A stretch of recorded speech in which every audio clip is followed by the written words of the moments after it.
Hello my dear friends, and welcome back to another Star Wars news update. So today we have some new reveals from Empire magazine, and they've given us an exclusive new look at some of the characters from the Acolyte, and as you would imagine, fans are pretty divided about this. I think Lee Jung-jae in particular looks fantastic in his High Republic Jedi robes as Master Sol. And almost as much as the trailer, these pictures are dividing fans. A lot of the criticism comes from the assumption that this photo is taken from one of the actual episodes, but it most probably isn't. The way the characters are looking right at the camera tells us it's a press photo for Empire magazine and nothing more. But even so, many are baffled, a lot of criticism over the quality of these promos, and the general notion that this looks cheap. Let's see what some fans have been saying. I'm not sold on the look of this show. This still looks like 90s sci-fi TV. That looks like an SNL skit. I don't know what it is, but I can't get hyped for this. I'm really struggling with it. And look, I get it. I can understand why there are fans who just can't get excited for this show right now. This is a massive leap. It's not Star Wars as we've seen it before. The showrunner Leslye Headland said from day one that she's pushing the envelope and is trying things which may or may not sit well with fans. I know that it can feel sometimes like, well, I like this thing and I don't like that thing, and if you don't like The Acolyte, that's fine. But I also think it's way too soon to completely write off the show. We've only seen one teaser trailer, and the showrunner is now promising The Acolyte is going to give us a more seasoned version of a High Republic Jedi. She's talking about Venestra Rowe, but this applies to the other Jedi too. This era might have been prosperous, but it's also been defined by so much trauma. And this is why I think context is also important. While I've seen a lot of comments saying, well, these are not the same kind of Jedi we saw in the prequel trilogy, Leslie's already told us they're not meant to be. So I think it's best to perceive the Acolyte as an expansion of the Star Wars galaxy we know. They're stepping away from the familiar, and that can definitely be uncomfortable and jarring at first. I'm giving the show a chance, and I know some people might say that's foolish, but the prospect of a Sith-oriented show, you just never know. It could be good. It might surprise us. We also have a new picture of the Wookiee Jedi Kelnacca, and I've talked about the decision to give him robes, but his haircut is also generating quite a lot of attention. This guy asked the barber on Coruscant at the Jedi Temple to give him a fade. Empire Online says step aside Chewbacca and meet Kelnacca. All new walking carpet and another Star Wars dream come true for actor Eunice Otomo, the man who picked up the Chewie baton from Peter Mayhew. Rest in peace. He said, ever since I was 5 years old, I've been fantasizing about being a Jedi. When the word Jedi was first mentioned in talks for the Acolyte, I felt really excited, like a little kid who finally gets to play with his favorite toy on his birthday. And what's really sweet about this is that Eunice Otomo brought some of Peter Mayhew's energy to this role. He says he remembers Peter told him right from the get-go that Chewbacca, and by extension Kelnacca in this case, is what he called a mime character. The audience doesn't understand what he's saying, but they interpret it through his mannerisms. Every little twitch, every movement, every roar, every nod, shaking of the head, it's really all there. And that's the way we connected with Chewie, and the way in which Eunice thinks we're going to connect with Kelnacca. But he says the character in the Acolyte is different, and unique, something new. And it's true because you have to figure the personalities of the two Wookiees are going to be very different. For casual audiences, they're going to make the visual association between Chewie and Kelnacca, but they're fundamentally different. We've seen tons of other Wookiees across Star Wars content, in Revenge of the Sith, in the Clone Wars, in the Bad Batch, in Rebels. There are 2 other known Wookiee Jedi during the High Republic.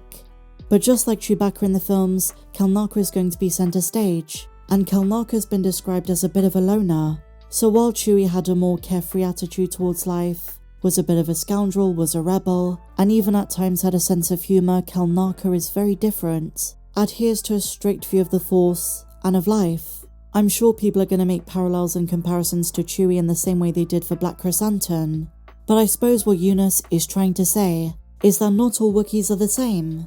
And so now, my dear friends, Empire magazine also have an exclusive concerning the Rey movie. They sat down with Daisy herself, and she opened up about the divisive nature of the sequel trilogy. She admitted she is going into this movie with a very different attitude and approach, saying this, I suppose I feel more like I'm owning it. I'm an adult now. I certainly did not feel like an adult at the time. Obviously, personally, things have changed, and professionally, I've had lots of other experiences, and so I definitely feel like it's a different thing this time around. And on the subject of returning, Kathleen Kennedy gave her the choice. understanding if she didn't want to come back. But for Daisy, it was not a difficult decision, and she says, "I didn't say yes right away, but why wouldn't I do it?" And here's the juicy bit. Yes, they've been divisive, but they also bring a lot of love and joy to a lot of people. And this goes back to a question that we regularly see across Star Wars forums and online spaces. Is the sequel generation coming in the same way the prequel trilogy did? They weren't appreciated when they first released, but those kids who grew up on those films ended up loving them as adults. Are the kids who were introduced to Star Wars through 7, 8 and 9 going to love it in a few years' time? And are they going to start a kind of revival?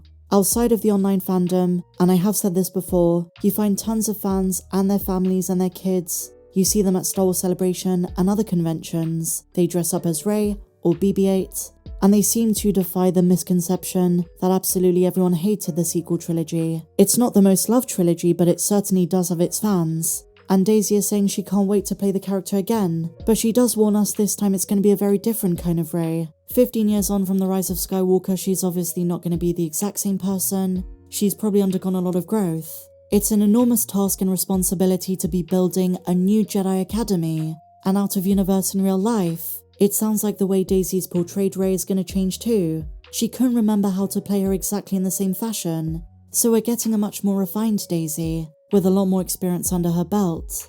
And just a side note, tomorrow is her birthday, as well as mine. I'm really hoping in a couple of days when the full issue of Empire magazine drops, we do get some concrete details about the plot. It's still early days, and I really wouldn't hold my breath. And the other day we got the massive news, The Mandalorian and Grogu is coming first, May 22nd, 2026.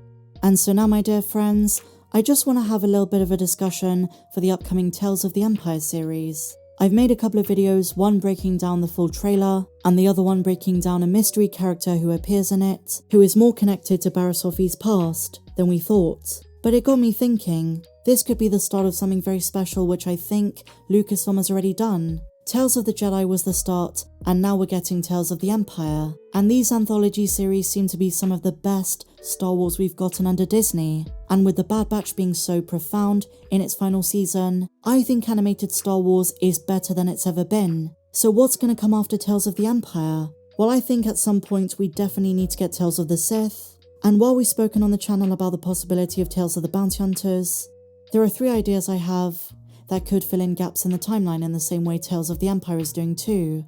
The first one is Tales of the Scoundrels. Similar to Bounty Hunters, this one can explore Han, Cave Vess, which could connect to the Star Wars Outlaws video game, the likes of Greedo, Chewie. It's also a great opportunity to canonize some aspects of the EU. I'm talking about Talon Card, and the way this could connect to Mara Jade. And from there, you set the basis for some kind of appearance in Dave Filoni's movie. You can also give us a story about Maz Kanata and some of the people she's come across. You don't just have to restrict these kind of stories to the comics. And another obvious addition in this kind of anthology short series is Kira. My second proposal is Tales of the Clones. Fill in gaps concerning Echo and Rex, Cutler Quain after the Bad Batch's first season, maybe Emery's backstory, and tying up any loose ends. And my third proposal is Tales of the Mandalorians. You could bring some Old Republic to it, but more than anything, I would love to see Bo-Katan's father, maybe the Knight of 1,000 Tears, and Bo-Katan giving up the Darksaber to Moff Gideon. How awesome and insane would that be? But what do you guys think? If you had to decide, what would your choice for the next Tales anthology series be? Let me know in the comments down below. And if you enjoyed this video, my dear friends, please be sure to give me a big fat thumbs up, subscribe if you're new, and I'll see you in the next video. May the Force be with you, always.